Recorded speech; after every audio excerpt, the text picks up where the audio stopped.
عمق فاجعه رو متوجه بشی.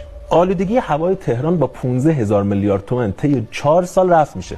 یعنی شما 4 سال 15,000 میلیارد تومان بذاری، تهران دیگه آلودگیش رفع میشه. 15,000 میلیارد تومان. همه متخصصا میگن اینو خرج نمی‌کنی.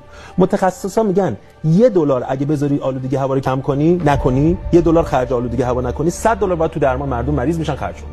$100 یعنی 1 به 100. اینا 15,000 میلیارد تومان آلودگی هوا رو نمیذارن، 200,000 میلیارد تومان درمان میذارن.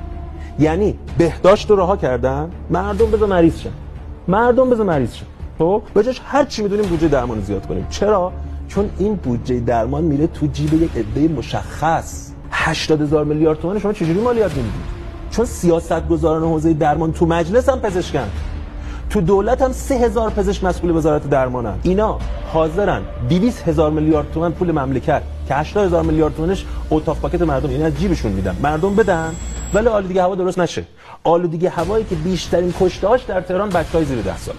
ببین چقدر اینا چیان بی انصافن که در این که حاضر نیستن آلودگی هوا رو درست کنن، حاضر نیستن جاده ها رو درست کنن، حاضر نیستن این پراید قراضه که سال 200,000 کشته میده رو درست کنن. هر جایی قرار جون مردم حفظ بشه رو درست نمیکنن که چی؟